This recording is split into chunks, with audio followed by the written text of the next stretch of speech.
Vamos ficar de pé, queridos, em nome de Jesus.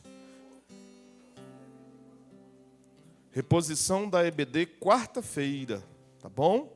Teremos a reposição. Hoje foi domingo da família. Nos últimos domingos a gente tira para estar com a família e repõe, né, a lição da escola bíblica na primeira quarta-feira posterior. Então, quarta-feira agora, reposição da escola bíblica. Evangelho de João, capítulo de número 10. Evangelho de João, o capítulo é o capítulo de número 10.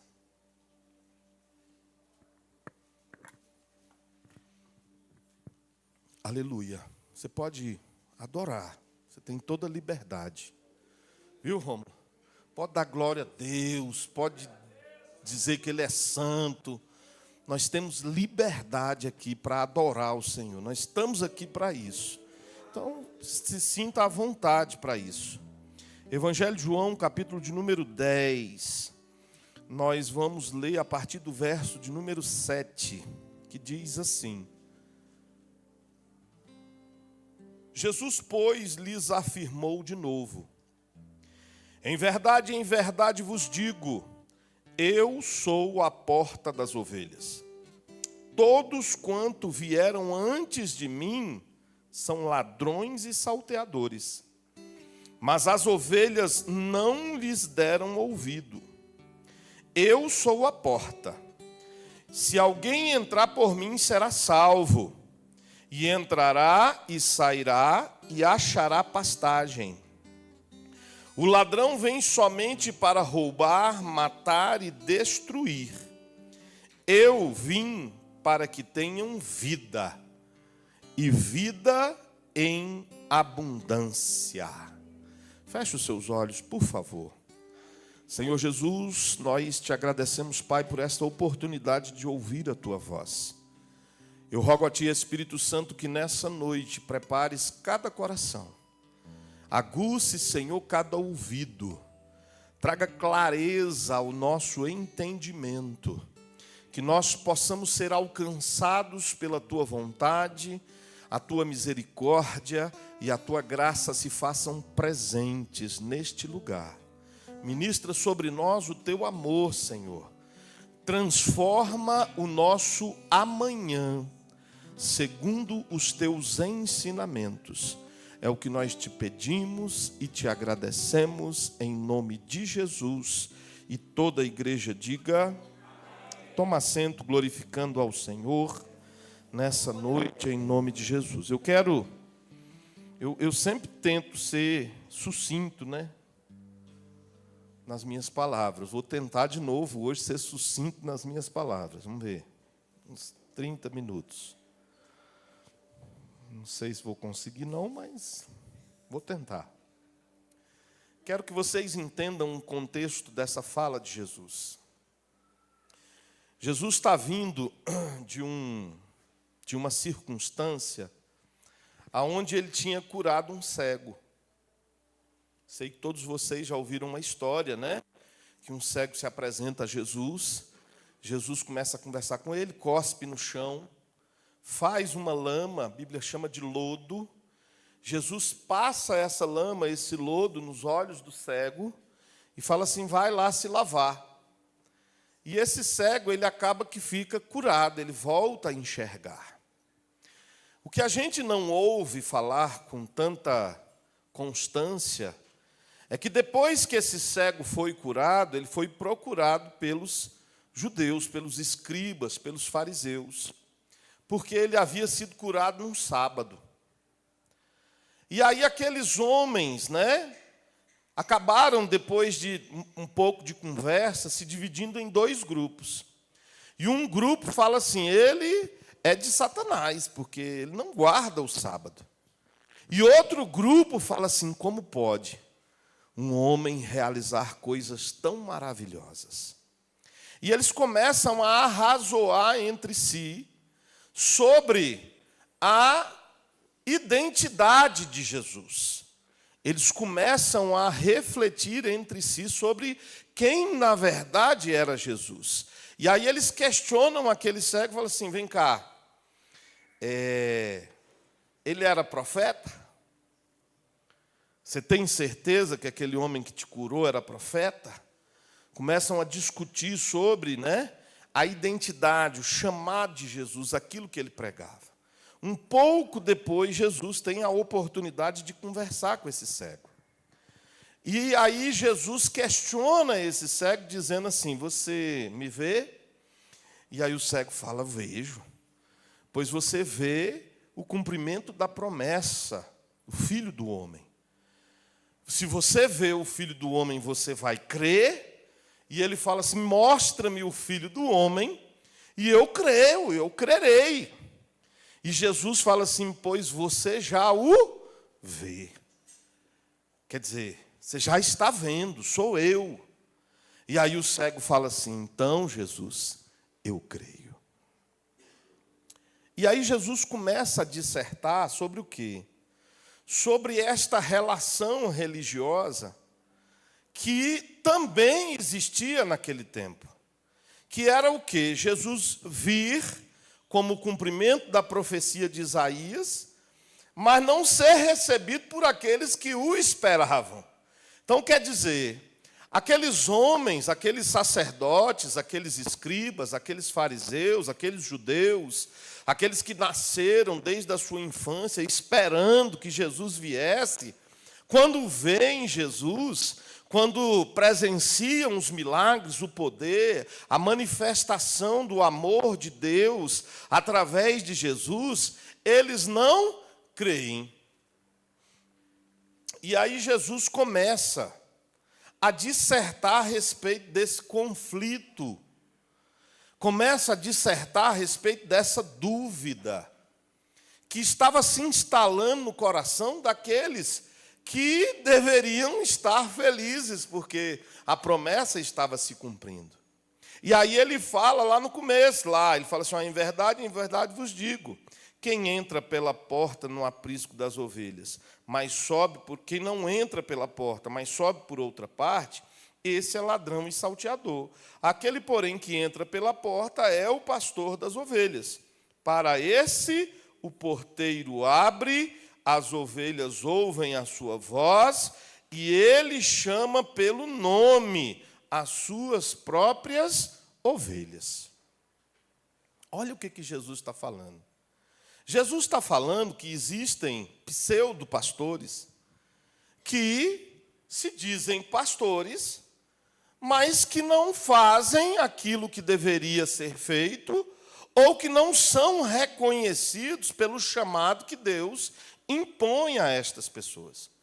Então, o que ele fala? Que existem pessoas, existem pseudo-sacerdotes ou pseudo-pastores, que ao invés de fazer a coisa como ela deve ser feita, faz as coisas de uma forma errada. Uma vez, algumas vezes, eu já chamei a atenção de alguns obreiros na igreja. Por quê? Porque chegou na igreja, que já aconteceu, não foi uma nem duas vezes, aí a gente tem ali o armário do Ministério de Eventos. E aí eu estou precisando de um forro para cobrir a mesa, ou estou precisando de um prato, ou estou precisando de uma garrafa térmica, ou estou precisando de alguma coisa, mas a porta está fechada. E não poucas vezes a porta foi arrombada. Não aqui só, mas nas outras igrejas que eu já pastoreei, isso também aconteceu. Aí a pessoa se sente no direito, sabe? Não, eu sou membro da igreja, eu faço parte da liderança da igreja, eu tenho autoridade, vou lá, vou quebrar o cadeado e vou usar o que precisa ser usado.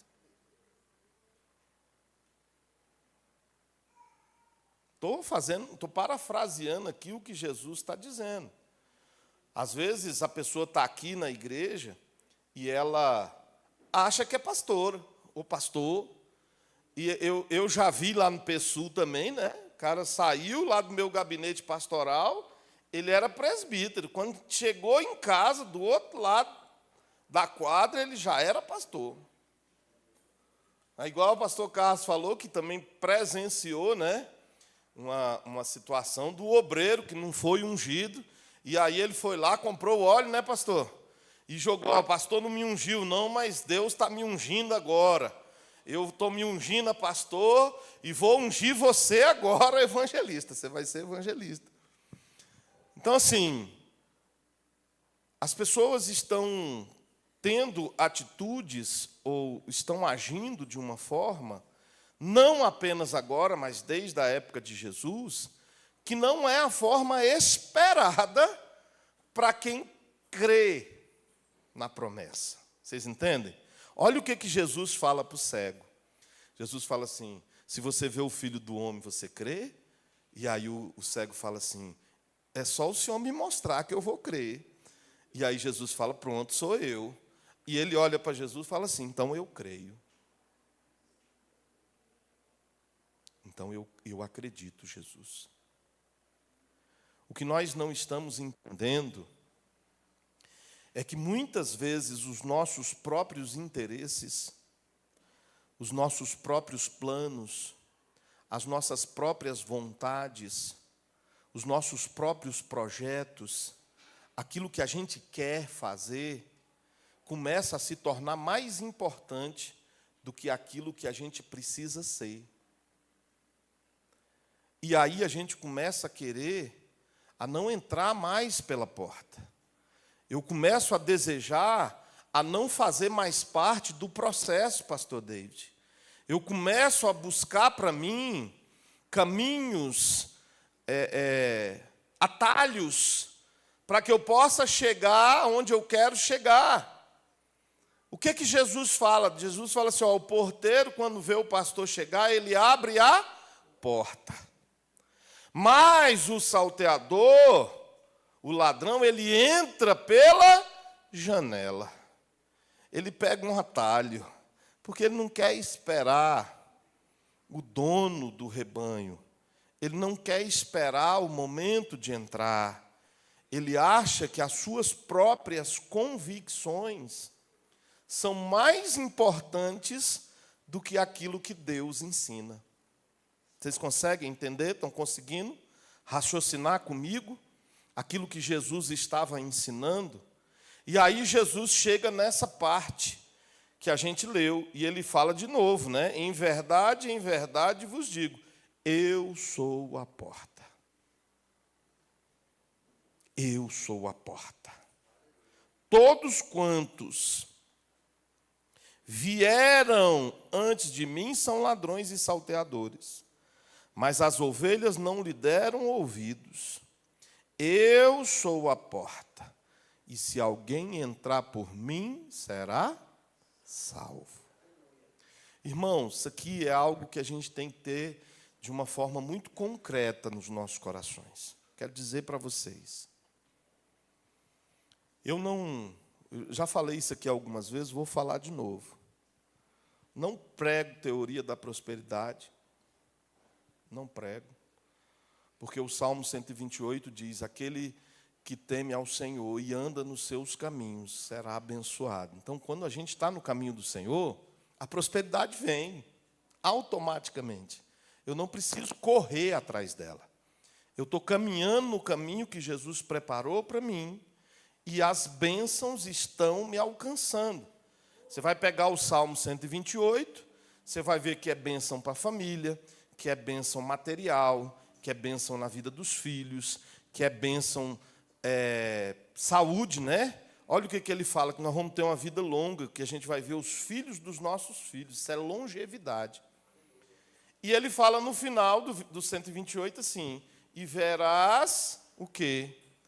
Israel, e você vai receber o cumprimento da promessa de vida eterna. Você só precisa temer ao Senhor e andar pelo caminho. Então, assim, e o caminho, vocês já viram algum caminho que leva você a entrar pela janela? Vocês já viram uma calçada que quando você faz o percurso da calçada, você termina de frente a uma janela e aí você tem que pular a janela? Eu nunca vi, irmãos. E é sobre isso que Jesus está falando. Jesus está falando que existem circunstâncias que talvez sejam mais fáceis para você.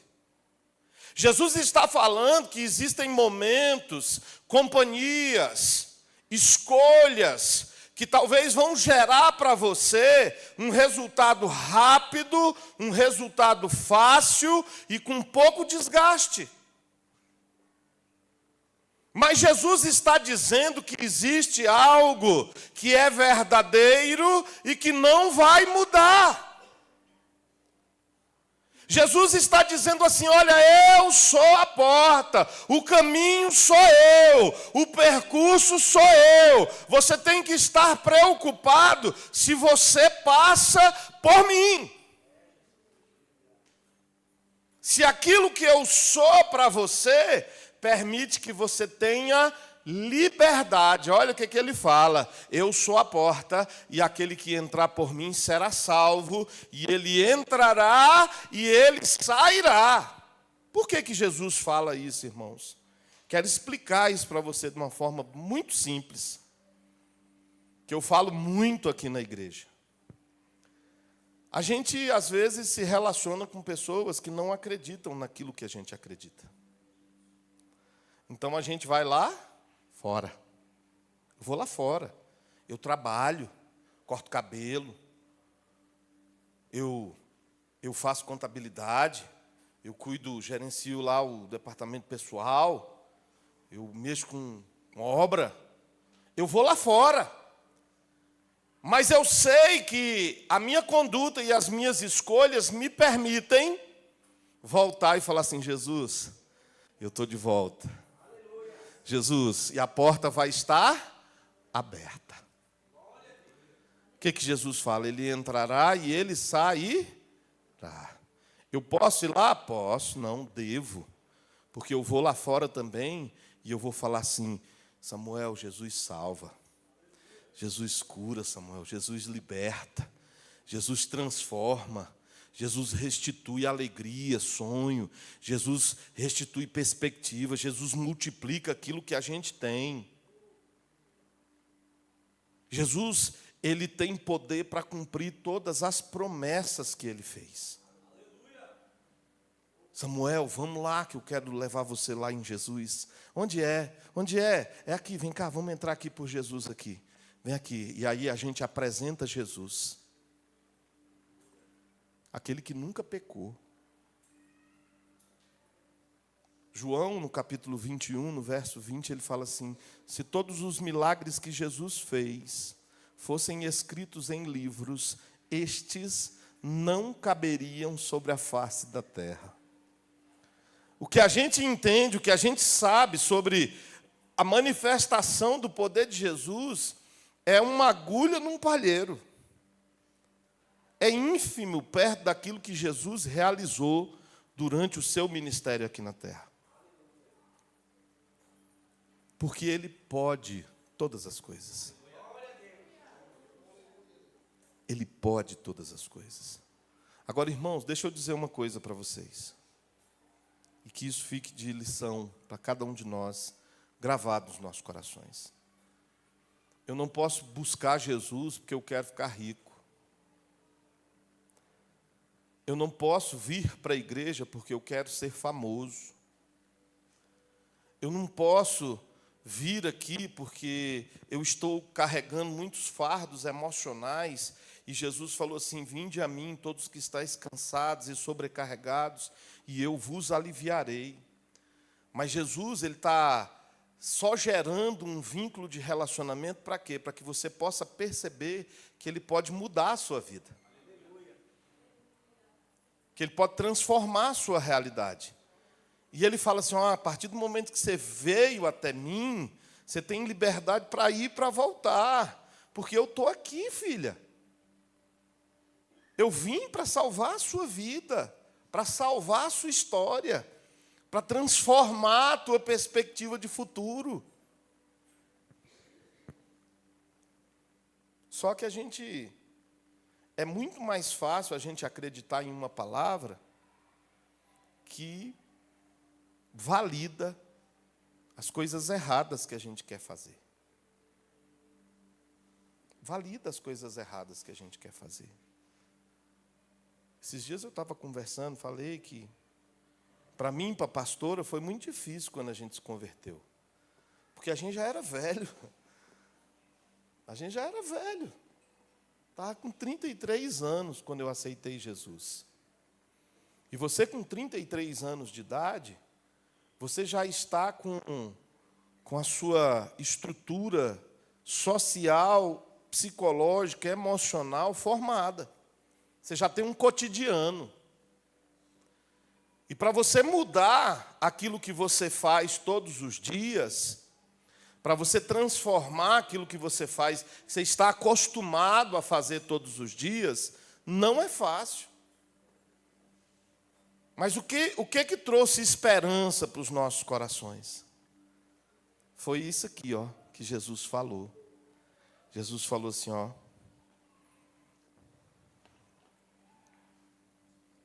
eu vim para que tenham vida e a tenham em abundância. Deixa eu dizer uma coisa para vocês. Se você tiver dinheiro e não tiver saúde, você não tem nada. Se você tiver dinheiro e não tiver liberdade, você não tem nada. Se você tiver dinheiro e for um miserável, você também não tem nada.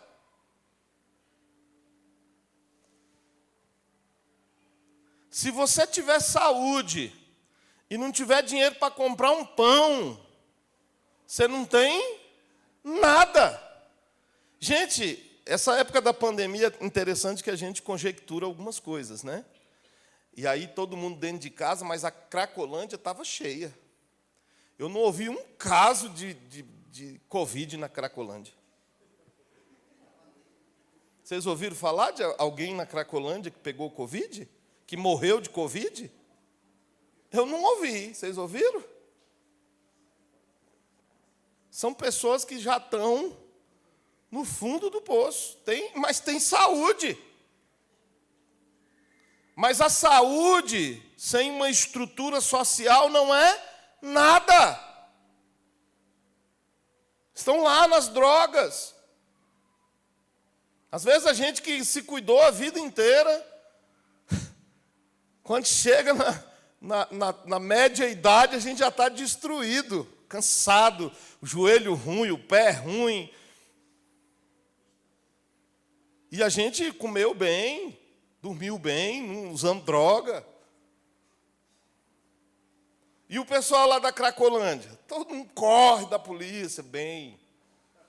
Não pega Covid, não pega nada, todo mundo com saúde. Mas não tem perspectiva de uma vida duradoura. E aí Jesus fala assim: eu vim para que vocês tenham vida e a tenham em abundância. Eu falei isso aqui no culto passado, de quarta-feira. Está na hora da igreja de verdade começar a crer. Nós precisamos nos colocar no lugar daquele cego, ex-cego, né? Precisamos nos colocar no lugar daquele ex-cego e falar assim: eu acredito mesmo em Jesus, eu acredito mesmo no Messias. Eu tenho fé, Renato, que eu vou viver para sempre.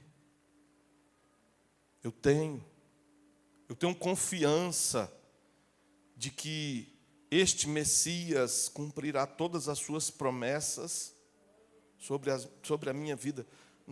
Eu quero que você se coloque no lugar daquele cego hoje. Pense que Jesus está falando com você. Pense que Jesus está perguntando assim: Júlio, se você vê o Salvador, você vai crer? Qual a resposta você daria? Qual a resposta você daria para ele, Joaldo? Você acredita que eu sou o Messias? Você crê? Porque aquele que crê, ele vai receber de Jesus abundância.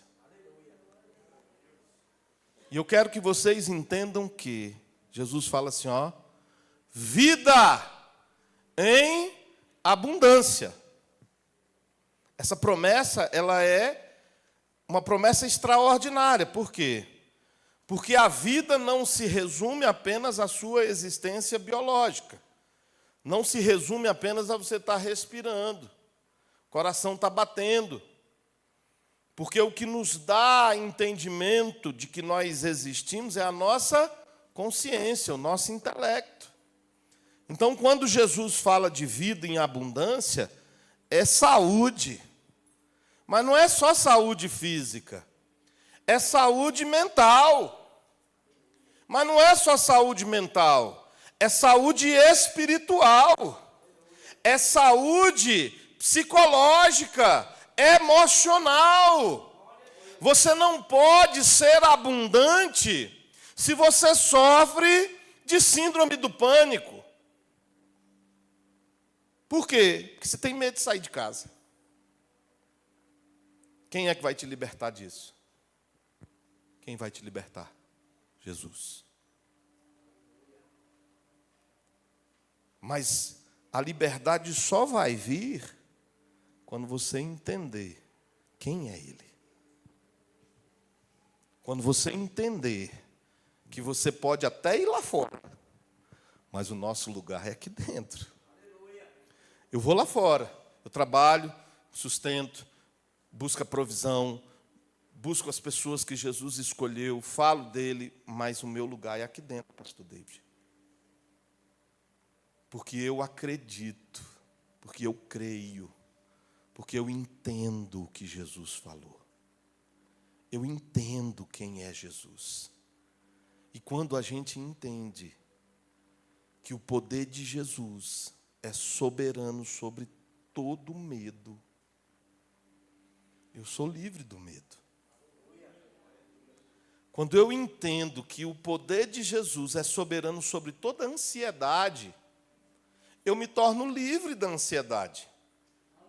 Não vos torneis ansiosos por coisa alguma, porque o Pai que alimenta os pássaros, que dá beleza às flores, que dá morada aos lobos, não haveria de suprir as suas necessidades, se você é filho, se você é filha.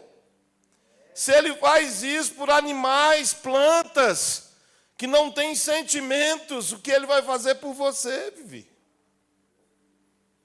Mas eu só posso ser participante disso se eu tiver convicção de quem é Jesus de verdade. Você precisa ser convicto. Porque senão você vai ser uma pessoa deprimida o resto da vida. Depressões por aquilo que eu não posso mais mudar. Vocês sabiam que 99% dos processos depressivos se remetem ao passado? Porque a gente fez ou deixou de fazer algo que hoje tem uma marca dentro de nós, aí a gente fica lembrando do passado e sofrendo. Ai, meu Deus, eu devia ter estudado. Ah, meu Deus, eu não devia ter namorado tão cedo. Ah, meu Deus, eu devia ter juntado um dinheirinho para esse momento agora, de 7 anos de escassez. Fui gastar tudo. E aí a pessoa entra em depressão por causa do passado. Muitas pessoas estão ansiosas, vocês sabem pelo quê? Pelo futuro. Eu preciso comprar um carro novo. Preciso trocar de carro agora. Eu comprei esse carro, mas esse aqui é bom, mas eu quero um melhor ainda. Eu preciso de um melhor. Preciso de um celular melhor. Preciso de uma casa melhor. E a gente vai além agora. Preciso de uma mulher melhor. Preciso de um homem melhor. Que esse homem aqui que Deus me deu não está mais ou menos. Você sabe por que as pessoas pensam assim? Porque não sabem quem é Jesus. Pastor, qual é a esposa certa, qual é o marido certo? É aquele que você casou. Agora aguenta. Sem reclamar. Sem reclamar. Porque antes de casar, a gente vai até para debaixo da ponte. Antes de casar, é aquele afã de emoções. Antes de casar, qualquer coisa me serve. Aí depois que casa, o príncipe vira sapo. E a princesa vira abóbora. Por quê, irmãos? Porque nós não conhecemos Jesus. Eu quero que você plante no seu coração nessa noite uma convicção profunda da sua fé. Eu quero que você busque em você uma certeza profunda, uma convicção profunda do que você está acreditando e quem é que você está servindo. Às vezes as pessoas falam que eu sou meio grosseiro, né? Sou não, gente. Eu sou realista. Falar, o pastor Wellington é bruto. O pastor Wellington, ele fala umas coisas duras. Você já viu o pai corrigir o filho sem rigor? Já viu? Você já viu um pai corrigir o comportamento de um filho sem ser duro? É duro para os dois. Às vezes eu dava uma cintada no Lucas, depois eu ia chorar.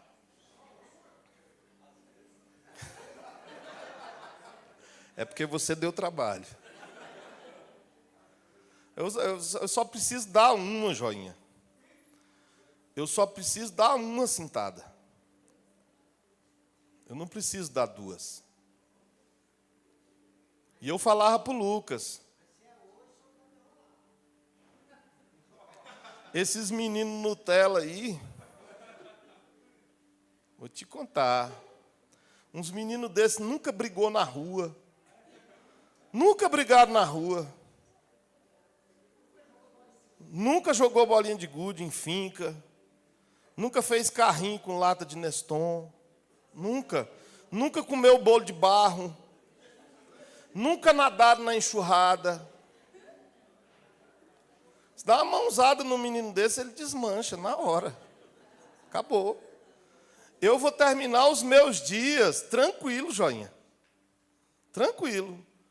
Porque para me encarar só se for da minha geração. Só se for da minha geração, se tiver a minha idade. Se for 10 anos mais novo, aguenta não. Não aguenta. Deixa eu dizer uma coisa para vocês. Jesus Cristo, Ele nunca enganou ninguém. Ele nunca precisou trabalhar um processo de convencimento para a pessoa saber quem Ele era. Vocês sabem por quê?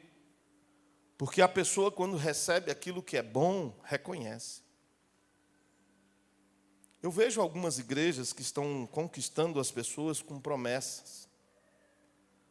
Promessa de riqueza, promessa de festa todo dia, promessa de oba-oba, de libertinagem, né? Assim, hoje as pessoas não se preocupam mais com seus relacionamentos. Só que isso é mentira, irmãos. Eu sinto muito. Eu sinto muito dizer para vocês que isso não é verdade. Isso é conversa de quem entra pela janela. Isso é conversa de quem quer te roubar. Eu, há 10 anos atrás, eu já pregava que nós estamos sofrendo muitos assassinatos espirituais. Por quê? Porque é muito fácil eu acreditar naquilo que eu gosto, naquilo que eu quero, A senhora vai ficar rica, viu, irmão Rosário? A senhora dizima 10 mil aqui essa semana. Seu marido, mês que vem, vai estar convertido, tá bom? Então, traz os 10 mil. Se não trouxer os 10 mil... Entende? As pessoas estão usurpando as pessoas através de necessidades emocionais. Fica tranquila, viu, Agatha? Você vai casar. 5 mil. Não vale? 5 mil não vale um marido do céu? Vale ou não vale? Vale. Passa ali na secretaria, passa na máquina, por favor. Não, primeiro tem que pagar os 5 mil. Eu divido para você, mas você paga o juro da máquina. Gente, deixa eu dizer uma coisa para vocês. É incrível. Essa semana eu estava assistindo um seriado que saiu, foi até sábado, foi sexta, não sei, chamado Jim Jones. Jim Jones foi um líder religioso, né, dos Estados Unidos, e ele tinha uma igreja muito grande, chamava-se Templo do Povo, e chegou um tempo que ele comprou um pedaço de terra muito grande na Guiana, aqui na América do Sul, e construiu uma cidade chamada Jonestown. E quando as coisas começaram a dar errado, ele convocou aquelas pessoas que já moravam lá, 913 pessoas. E foi o maior suicídio em massa da história da humanidade. 913 pessoas que se suicidaram. Sabe por quê? Porque não conheciam Jesus. Estavam dentro da igreja, estavam ouvindo pregações, estavam recebendo ministração, palavra. Mas quando aquele lobo, aquele ladrão, chamou, elas não conheciam o verdadeiro pastor.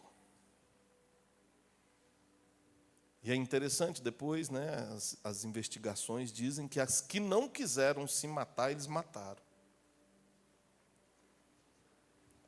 As pessoas que moravam lá, que não quiseram se suicidar, o grupo de segurança da cidade, que era dele, matou.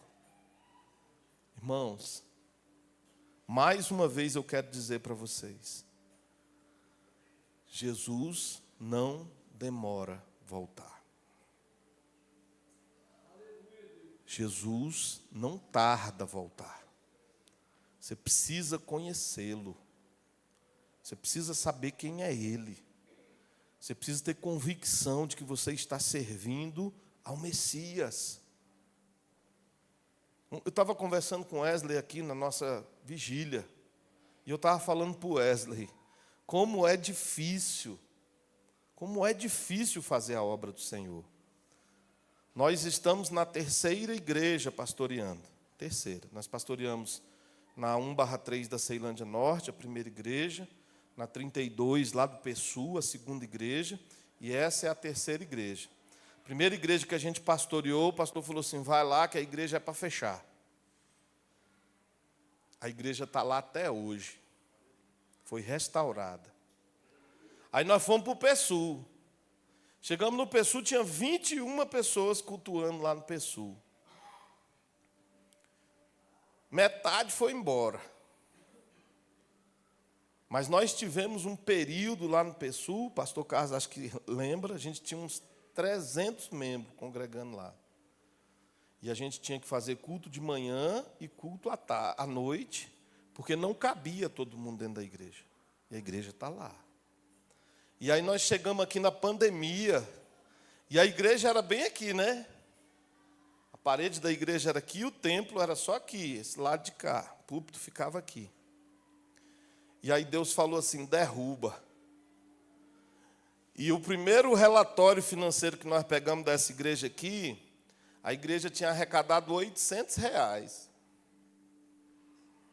800. Quase que não dava para comprar a comida dos cachorros e pagar água e luz. E o que nós fizemos? Derrubamos. Sabe por quê? Você sabe por quê? Porque quem está em Jesus não vai ser frustrado. Nós estamos na última fase da reconstrução da igreja, que é a pintura. Está quase pronta. E já estamos com um projeto, né, Wesley?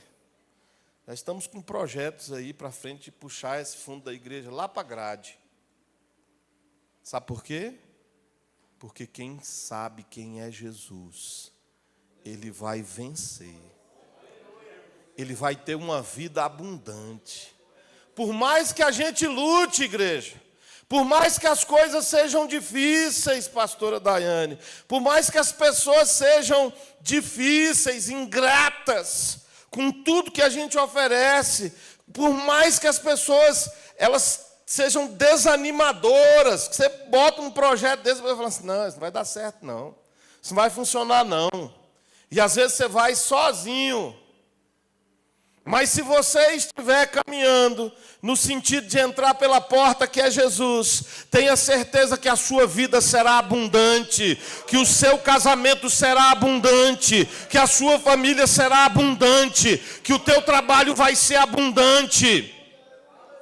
As tuas emoções serão abundantes, as tuas perspectivas do futuro serão abundantes, as tuas realizações serão abundantes, porque quando nós estamos em Jesus, tudo aquilo que Ele coloca no nosso coração, todas as promessas que Ele nos fez, serão cumpridas.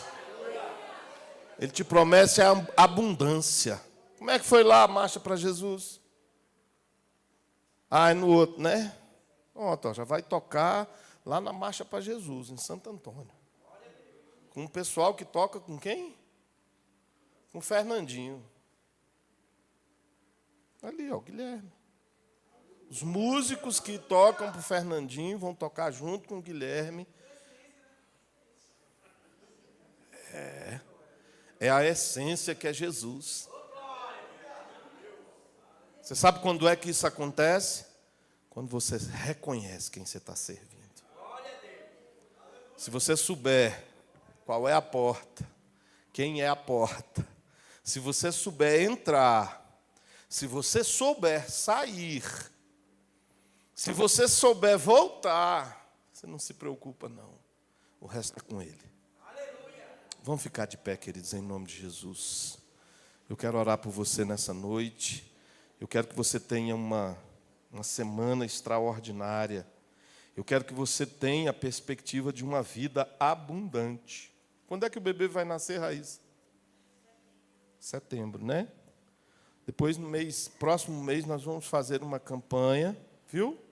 Nós vamos arrecadar as fraldas para o bebê da Raíssa. Próximo mês de agosto. Tá bom? Cada homem, cada varão que tem as suas faculdades mentais normais, vai trazer uma fralda. Só não vai trazer quem for meio doido. E as irmãs também, viu? As irmãs que estiver bem da cabeça vão trazer. Mês de agosto. Nós vamos juntar a fralda aí pelo menos uns 6 meses para essa menina. Em nome de Jesus.